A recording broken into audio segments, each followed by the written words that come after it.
Fala galera, tudo bom? Meu nome é Bruno, estou aqui com minhas amigas do curso GPS. Queria que vocês falassem um pouco de vocês. Olá, eu sou Bruna Guimarães, eu sou professora de redação do curso GPS. Eu sou Jamile Godinho, professora de língua portuguesa do curso GPS. Garanta o português com sucesso. E hoje será o primeiro podcast do método GPS português. Fique ligado. Bom, meninas, me digam aí, como é que vocês se conheceram? Ah, é uma longa história, hein, João? Uma trajetória longa. Especificamente ano de 2005, né? Eu comecei minha vida profissional no ano de finalzinho de 99. Desse jeito eu tô até antecipando minha idade, né? Se fizerem as contas direitinho.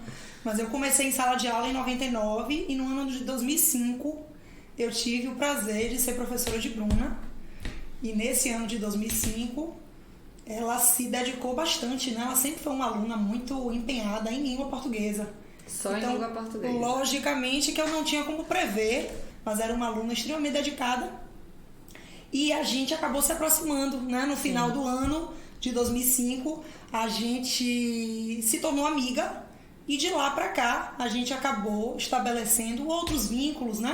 Conhecemos as famílias, estreitamos os laços. Amigos em comum. Amigos em comum. E um belo dia, a gente acabou decidindo se unir para formar essa empresa, essa liga, né?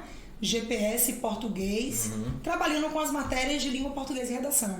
Tá, e assim, como é que vocês já falaram, né? A Jamile já falou que como vocês se conheceram, mas tipo assim, de onde é que vem esse start da criação, né? Do método GPS, né?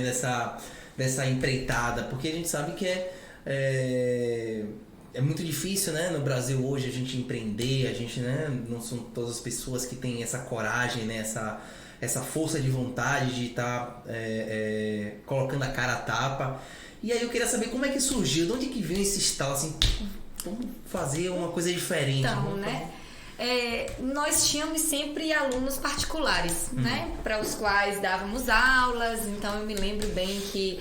Porque professor, né, hoje em dia no Brasil é assim, a gente tem as instituições, os vínculos, né, com as instituições, mas a gente precisa complementar essa renda de alguma forma, né, com os alunos particulares, com as famosas bancas, né? E aí, lá atrás, surgiu essa ideia de a gente juntar os alunos particulares de uma com os alunos particulares de outra, para que a gente pudesse colocá-los numa sala, no mesmo ambiente, para que a gente pudesse dar aula. Então, a gente pensou, na verdade, em dois pontos, né? Um deles, a otimização do tempo. Sim. Porque a gente perdia muito tempo deslocando da casa de um aluno para o outro, sempre no play.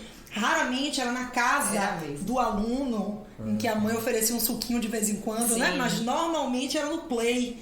Então as condições eram condições ruins de trabalho. Sim. E a galera gostava da maneira como a gente conduzia. Então foi a união, a convergência, na verdade, desses alunos de cada uma. Foi quando surgiu o boom. Massa foi o dia da criação do nome, a escolha do E como nome. é que surgiu esse nome, GPS? 3 da manhã, precisamente, né? Mais ou menos, Mais ou menos. Estávamos lá na minha casa com os meus familiares, né? Jamile estava lá também e a gente estava petiscando. E aí, de repente, a gente teve uma ideia. E aí, nesse momento, a gente compartilhou com todos eles, né? Meu irmão estava presente, meus pais, né? Meu outro irmão. E aí, vamos fazer um curso. E aí, a gente começou a brincar com essa ideia. E aí, surgiram vários nomes, né? Eu me lembro que tinha... Mas, rapidinho, só um parênteses. Sim. Mas antes disso... Não existia a ideia, então, de se criar o curso, surgiu nesse dia, é isso? Surgiu, na verdade, um pouco antes, né? Isso. A gente tinha vontade de otimizar o tempo e de reunir esses alunos, mas a gente não tinha concretizado a coisa. Entendi. Acho que o nome é uma forma de identidade, né? Sim. E a gente precisava desse... É tipo o pontapé inicial, agora ele precisa vai ter vida. E para o curso existir, ele precisa de um nome, né? Com certeza. Que representação uma é identidade, essa? né? Sim. E foi um palpite de todo mundo, né? Todo mundo lançava um nome e a gente ainda não tá legal. Eu me lembro de alguns nomes, era... Acerte a ponte. Labirinto, gabarito. E fomos fazendo a tempestade de nomes, até que surgiu. Aí eu acho que foi Jamile que disse GPS, e aí eu completei. Eu disse, pronto, GPS, garanto português com sucesso. E aí foi aí que a gente formou a sigla. Exatamente. Garanto português com sucesso. E aí a ideia do GPS é exatamente essa bússola, né? Esse guia, né? E o garantir o português com sucesso, porque a essas alturas eu já estava mais com redação, né? Porque nas escolas eu já trabalhei com gramática, né? Tenho uma formação em literatura, mas nunca ensinei literatura, engraçado, nas escolas. Nós duas gostamos de literatura, né, Bru? Sim. Mas nós não nos identificamos com a literatura para lecionar. Sim. Então eu também já trabalhei com redação. Hoje a minha onda, a minha praia é trabalhar com aspecto linguístico. Sim. A minha especialização toca nisso. E aí a gente uniu, na verdade, a fome com a vontade de comer, né? No popular, a ideia de que a gente precisava criar um produto que fosse diferenciado. São poucas as empresas no país, se é que existem, que reúnem essas duas disciplinas, né? Sim. Então, o boom de curso de isolada de redação é muito grande no país. E é engraçado que quando a gente começou a pensar em todo esse movimento, ainda não existia esse mercado tão forte das isoladas. Perfeito. Porque o GPS já tem 5 anos. Vai fazer, né? 6 anos Isso. Agora em julho. É isso, 31 estamos de julho. caminhando para o 6º ano do curso. Então ainda não tinha esse boom das isoladas. Então nós começamos mesmo com essa coisa do gostar de fazer o que faz, sabe? De colocar em prática aquilo que a gente sabe fazer e aquilo que a gente gosta de fazer. E como é que foi essa divisão aí? Porque vocês falaram que vocês ensinaram gramática, né? Sim. Redação também. Como é que foi essa divisão? Tipo assim, eu vou ensinar português, gramática e eu vou ensinar redação. Ou isso foi naturalmente? Foi bem teve natural, né? Foi bem natural. Foi natural. Jamile foi minha professora em gramática, eu sempre tive essa referência dela em gramática, então nesse lugar eu não ia ficar, né, da gramática. E como eu já estava fazendo um trabalho na escola em que eu trabalhava na época com redação, e os resultados estavam vindo, então eu fiquei confortável nesse lugar da redação também. Engraçado, a gente chegou até a cogitar, né, Bru? Durante um tempo que depois de X anos, talvez a gente invertesse. Né? Mas a identidade do curso se formou, a onda pegou. E foi sendo criada. E os alunos associam Jame a português e Bruninha a redação. Que é como nós então somos um casamento que veio a trazer uns resultados incríveis. A gente trabalha com vários setores, com públicos muito bem definidos. A gente trabalha desde o comecinho do ensino médio, a gente chama de GPS Teens, que são alunos de 1º e 2º anos. E para os alunos de 3º ano e pré-vestibular, a gente tem as turmas MED, voltadas para especificamente para medicina, e as turmas ENEM, né, que servem para o público em geral, além da turma de concurso, que é um viés bem bacana que a gente começou no ano de 2019, ano passado. Sim. Nós tivemos aprovações excelentes em concursos locais. Muito legal. Começamos com uma turma para o curso de formação de oficiais da Polícia Militar. É muito interessante isso, e às vezes até gratificante. Às vezes não, né? Sempre é gratificante, né? É uma recompensa que você tem por todo o trabalho que você faz, né? Então às vezes você pega uma pessoa que chega até vocês, às vezes até desacreditada, tipo, eu não tenho condições, eu não consigo, eu não tenho capacidade. E vocês meio que fazem esse trabalho também, né? Além de ensinar a matéria, vocês também são educadoras, né? Então tem essa questão de estar mexendo também com o emocional da pessoa, né? Sem dúvida. Cada um é um indivíduo diferente, então tem as suas necessidades, né? Tem os seus problemas, e aí a gente tenta ajudar, e isso é gratificante no final, que tudo vale a pena, né? E legal, Bruna, que o professor que gosta de ser educador, ele não consegue se desvincular do lado de psicólogo, né? Sim. Nós duas, na universidade, nós trabalhamos com a disciplina Psicologia da Educação. Então, lá a gente se instrumentalizou para lidar com esse público que é cada vez mais diversificado. Existem lacunas desses estudantes que são lacunas familiares. E que muitas vezes nós somos acessadas como referenciais de fato. E aí a gente espera continuar sendo referencial de acerto, né? Porque o professor ele precisa estar no lugar de boa referência, de bom exemplo. Quantos e quantos alunos passaram por nós e mudaram de curso para fazerem letras, porque a gente é professora. E eles querem ser, né, como nós. Então isso é muito bonito. A gente ainda acredita na prestação de serviço, que é educar. Um serviço de responsabilidade, de qualidade. Com certeza, acho que né? tem que ser todo um conjunto, né? Hoje, infelizmente, a educação no Brasil ela é, né, tida como focada apenas para o Enem, né? Então, o aluno ele passa, né, a vida inteira dele acadêmica aprendendo para chegar naquele final que é o Enem, né? Antes eram os vestibulares, né? Eu sou da época não existia o Enem. Nós também. Né? Hoje eu até falo com algumas pessoas mais novas, eu falo, rapaz, você sabia que na UFBA, por exemplo, há 20 anos atrás, você tinha as preposições lá, 01, 02, 04. Se você errasse uma das preposições, você perdia a questão toda. Uma anulava a outra, né? Não é possível, não anula a outra, certo? Não existe isso, você tá viajando. Não, gente, você perdia toda a questão, você perdia. Uma certa anulava uma errada. Não. E se você, por exemplo, você tinha 01, 02, 04, 08, 16, 32 e 64. Isso. Aí você tinha 4 preposições corretas e o resto estava errada. Se você marcasse as 4 que estavam certas e você marcasse uma errada, você perdia a preposição ou a questão toda. Você não ganhava um percentual como sim. Até pouco tempo atrás era, antes do Enem, eu não sei como é. Ou seja, o processo seletivo é sempre desigual. É sempre desleal. Isso. E era essa grande questão na minha época do vestibular, era justamente essa que o pessoal falava, as pessoas que se preparavam, às vezes iam lá fazer a prova nervosos, entendeu? E minha esposa, por exemplo, era uma dessas, super inteligente, perdeu na federal por causa disso, o nervosismo. Então, você tinha aquele aluno que ele marcava, ele marcava 2 questões, ele não acertava toda a questão, ou marcava 2 preposições, não acertava toda a questão, mas garantia... Na dúvida não marque, sim. Que a gente, na dúvida não marque. Não marque.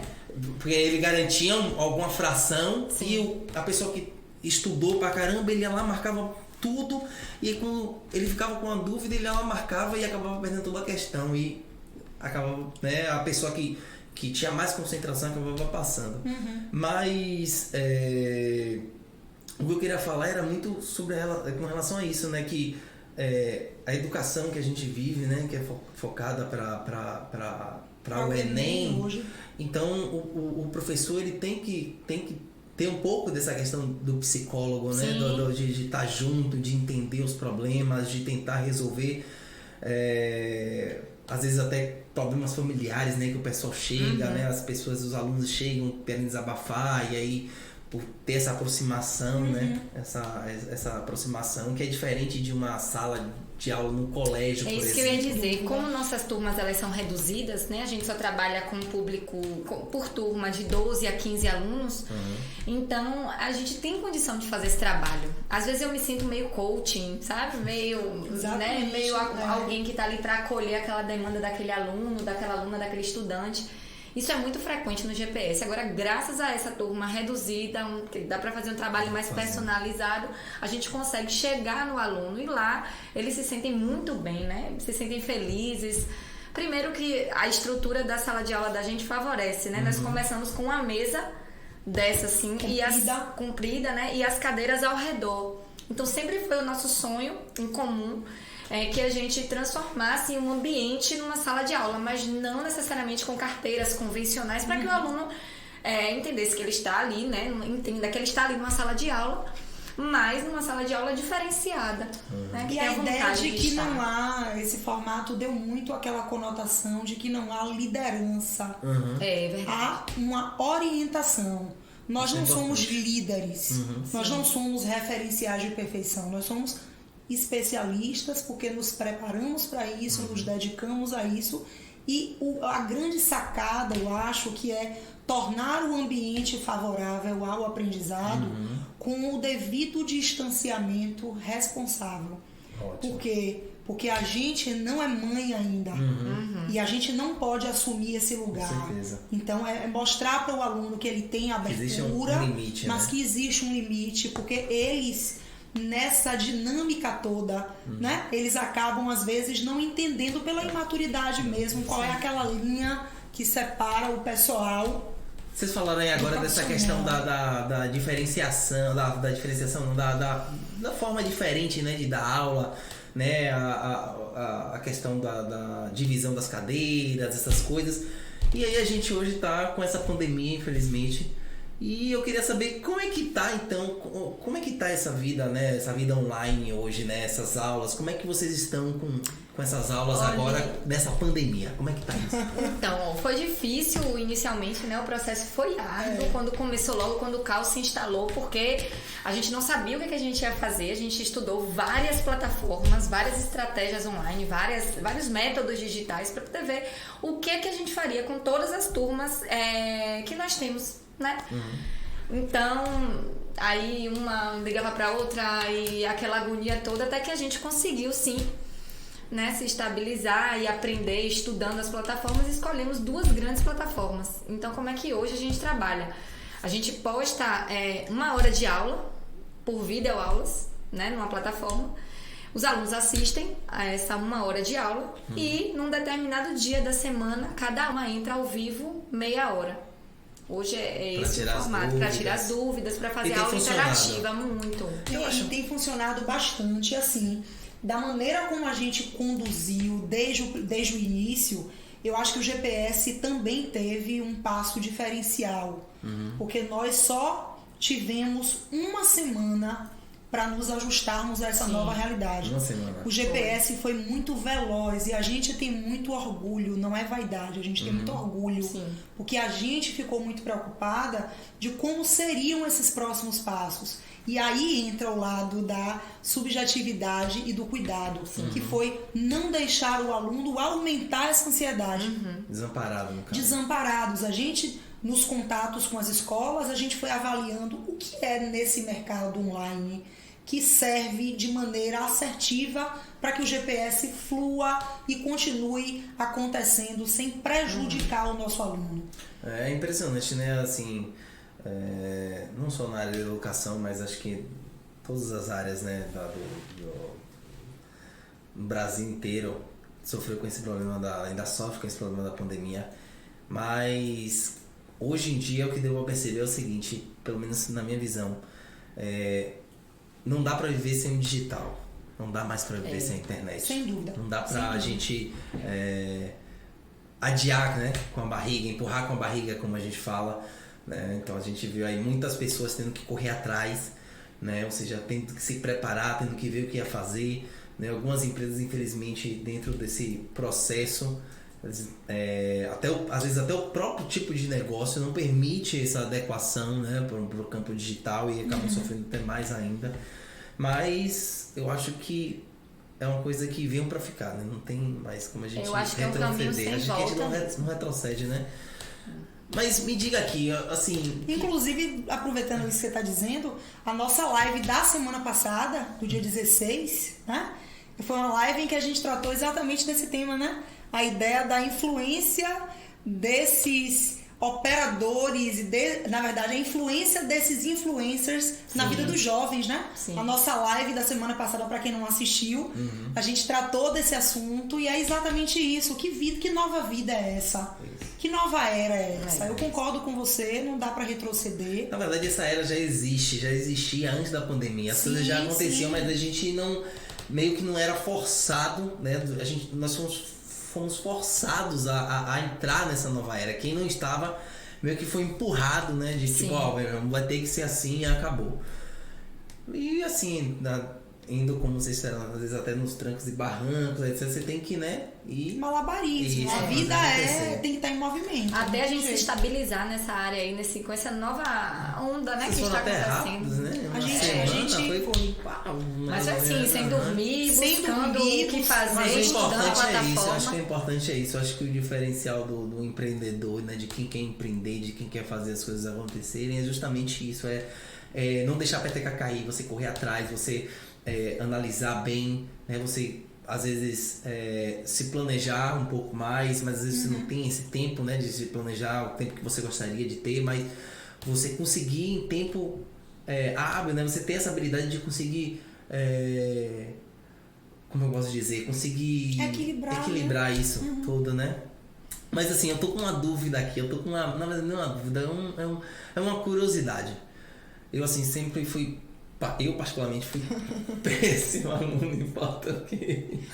Fique em paz, porque tantos idiomas... Gramática, eu era péssimo na gramática, péssimo. E é impressionante porque eu uso às vezes até uma pegadinha.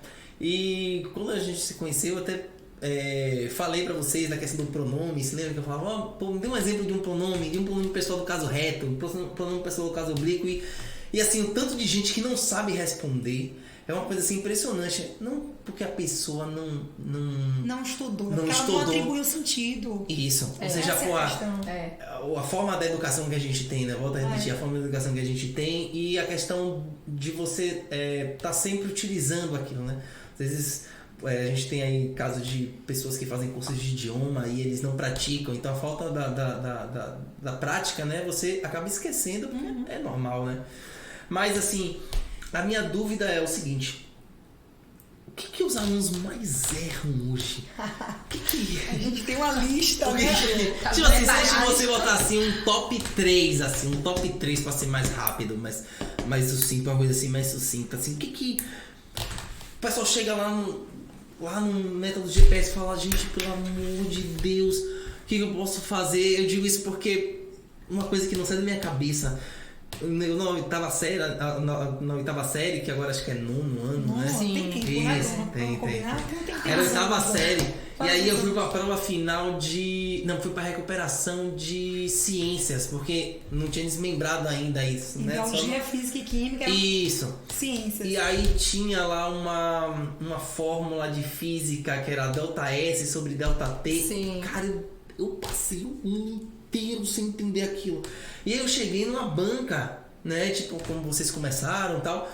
E o cara sentou do meu lado e falou assim, Bruno, é simples.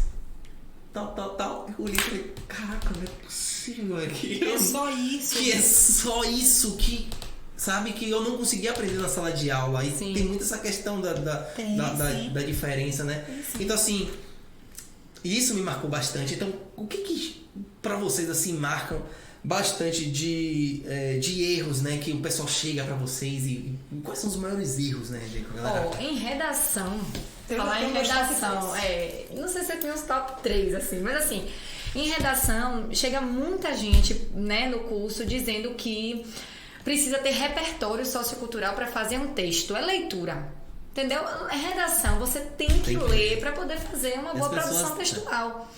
E os alunos chegam sem essa bagagem. Então, se você conversa um pouquinho, dialoga um pouquinho, você vê que ali não tem uma solidez de uma argumentação consistente, pautada numa leitura. Então, é repertório. Então, eles chegam, Bruninha, me diga aí um filósofo, um sociólogo pra eu decorar, entendeu? Uma obra, uma série da Netflix. Até eles conseguem, né? Porque hoje em dia...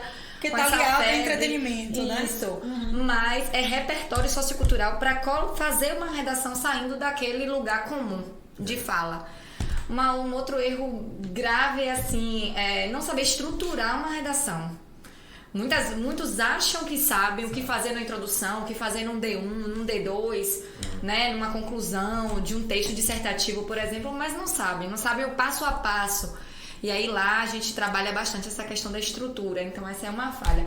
E aí eu acho que é o top 1 de Jame, que são os erros de gramática, né? Os famosos erros de gramática, os aspectos linguísticos. E como a gente brinca no popular, cada pedrada, né? Erro de acentuação, erro de ortografia, erro de... Enfim. O meu top 1 está em dificuldade de entendimento dos comandos verbais. Esses comandos verbais, muitas vezes, fazem um aluno escorregar no que a gente chama de distrator. O que é o distrator? É aquela alternativa que distrai a sua atenção de leitor. Então, às vezes, é pedido X... A alternativa, ela traz Y e W. Aquele Y está contido no texto, mas ele quer o X e o aluno marcou Y. Então, não é que ele não saiba ler. Ele é alfabetizado, ele é um leitor até proficiente, mas ele não atendeu aquilo que a questão pediu. Então ele se distraiu, ele desviou a atenção. E a prova do Enem é muito bem construída nesse sentido, por quê? Porque todas as 5 alternativas vão trazer aspectos daquele conteúdo. Então não existe aquela alternativa que está completamente fora do assunto discutido no texto. Entendi. Então ele escorrega nesses comandos verbais. Top 1. A interpretação É do a enunciado. parte de produção de leitura. Exatamente. E que era a única coisa que eu conseguia, assim, no meu colégio, minha vida de aluno, era 5... às vezes era 0 de gramática e 5 de interpretação de texto. Você fechava a produção de leitura e errava o aspecto gramatical. Sempre, quase sempre era assim. E aí, deixa eu aproveitar que a gente está falando disso. Já houve depoimentos de diversos alunos lá no GPS de que as estratégias trabalhadas na área de linguagens, comigo e com o Bru também, que esses alunos tiveram um crescimento absurdo nas humanidades. Em outras matérias. Em outras matérias. Por quê? Porque não é apenas ler e entender. Entendi. É ler e entender o que a questão está pedindo. Porque se você não alcança o comando verbal que está sendo solicitado, você vai cair no distrator. Número 2, dificuldade gigantesca. Crase. Crase é um dos aspectos linguísticos que mais o aluno tem dificuldade. Então o aluno já viu a crase na vida, ele até sabe o que é, mas ele não consegue adequar para que aquela crase está sendo aplicada ou por que ela não pode ser aplicada naquela construção. Eles querem memorizar. Lá no GPS eu trabalho com crase, com a parte prática, mostrando para ele que o mais importante não é decorar a regra, o mais importante é entender o procedimento, para que serve. E o 3, já que você pediu 3, grandes dificuldades, pontuação, especificamente vírgula, que foi um dos assuntos também tratados em uma das nossas lives, né? Então são 3 pontos graves. A gente acha, eu posso até não falar outra coisa aqui, que o grande problema às vezes dos alunos, pelo menos mais assim da minha parte, era achar que sabia. Eu acho que eu sei. E por isso eu não preciso estudar. Isso, então quando você acha que você sabe, esse é o grande problema, entendeu? A gente nunca, às vezes a gente morre, a gente passa a vida inteira estudando e a gente morre sem saber tudo. Isso é uma coisa natural, porque o conhecimento é muito vasto. Tem muito isso, sabe, com o Bruno, com a parte de linguagens, a parte de gramática, de interpretação de texto. Às vezes o aluno procura o curso muito em função de redação. Por ser o bicho papão, por querer saber, né, escrever para poder tirar uma nota alta no Enem, uma nota alta em concurso, ou até na produção da escola. Mas aí a gente começa a conversar com eles e eles começam a perceber a necessidade real, assim, de entrar no curso, tanto por redação quanto por português também como um todo. Então, os alunos às vezes acham que sabem interpretação de texto, mas não sabem. Erram no comando, como o Jamile colocou, entendeu? Na interpretação do enunciado. É a nossa língua materna, é o português. Então, né, inevitavelmente algumas pessoas dizem, eu sei português. Será que sabe bem? Será que tá seguro? Agora sim, eu tenho aqui uma dúvida também, né? Porque o pessoal usa muito a questão do dicionário popular. Sim. Ou seja, de tanto se falar, né? Se naturalizou. Isso. Então a gente tem aquela questão da farmácia, né? Que aí ele vai mudando com o tempo. A gente tem outras palavras que a gente vai mudando. Então voz me sei, que aí vira até você. Então esse negócio. Então assim, hoje, às vezes a pessoa ela tá falando e assim, um grande erro que eu vejo assim, da juventude que me tira do sério é o R. A letra R nas formas verbais. Ou seja, quando ela tá jogar. Não, quando ela fala assim, eu dormir cedo. Pronto. Sim. Isso me mata. Só que, tipo assim, hoje isso é ou seja, essa nova geração que infelizmente a maioria escreve assim, você Você pode...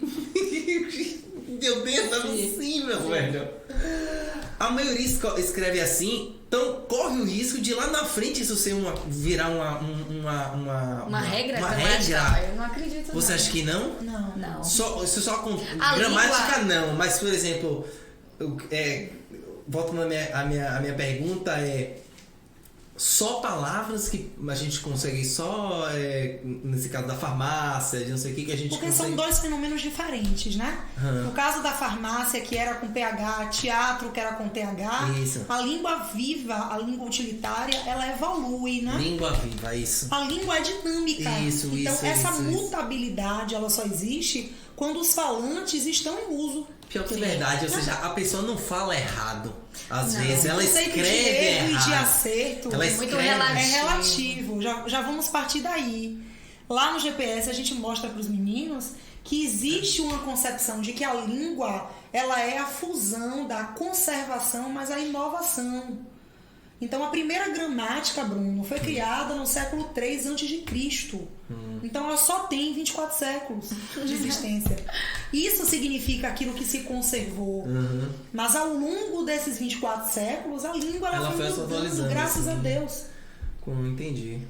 É interessante isso, né? O português é muito rico. E o pessoal fala que é uma das línguas mais difíceis, né? Eu converso às vezes com pessoas de fora e eles falam, gente, olha, tem gente que eu conheço que eles falam, pô, eu fiz o curso de português porque é uma língua extremamente difícil e assim, eu gosto de coisas complicadas, sabe? Eu gosto de desafios. E, poxa, eu tive vontade de fazer o curso e eu digo a você, assim, de todas as línguas, às vezes eu conheço gente que fala 3, 4, 5 línguas, ele fala, velhão, o português é a língua mais difícil que existe. Você sabe que tem gente que procura o curso para poder se especializar no português. Pessoas já formadas em direito, em jornalismo, pessoas procuram o curso da gente para fazer uma espécie de português instrumental. Essa é uma proposta. É uma meta, de repente, né? Lá pra frente. É bonito, né? Português instrumental para se aperfeiçoar. Sabe, se aperfeiçoar, com certeza. E assim, você quer fazer vestibular? Não, eu quero escrever melhor. E aí, como a gente hoje não tem, né, essa modalidade, só não tem. Porque a gente tem as modalidades que a Jamile falou, mas não esse português instrumental. Já é um nicho, né? Já é sim, essa é uma nova possibilidade, com certeza, de estar. Porque assim, a gente fala, mais pra gente já finalizar, a gente fala muito dessa questão do público, ele ser um público que ele se renova todo ano, né? Sim. Um público de cursos, né? Ou seja, ele procura porque ele tem algum problema, porque ele tem alguma dor, ele precisa resolver aquilo, ele precisa aprender aquilo para que ele possa evoluir ou que ele possa dar prosseguimento na vida dele, ou seja para passar no concurso, seja para passar no vestibular, seja para melhorar a escrita, porque no trabalho dele ele precisa escrever melhor, ele não está conseguindo escrever. E pra gente encerrar, quais são as dicas? Eu quero assim, cada um de vocês desse uma dica para quem tá vendo esse podcast, para quem quer se aperfeiçoar no português, quer fechar a redação no Enem, para que ele quer começar, ou seja, eu tô com esse problema e eu quero iniciar, eu quero dar o start. Qual a dica que vocês podem dar para eles? Posso começar? Pode. A minha dica é, primeiro, aceitar que tenha dificuldade. Eu acho que a ideia de você se permitir aprender, eu acho que é um passo fundamental. Porque quando você subestima a prova de linguagens, você acaba, de alguma forma, se distanciando dessa necessidade de melhorar. Você diz, não, tá confortável aqui. Só que para se ter um bom rendimento na área de linguagens, o aluno precisa conhecer muito. E muitas vezes não é só o conteúdo, é a estratégia certa. E para aprender essas estratégias, em uma sala tradicional, o professor não dá conta, porque a quantidade de alunos é muito grande.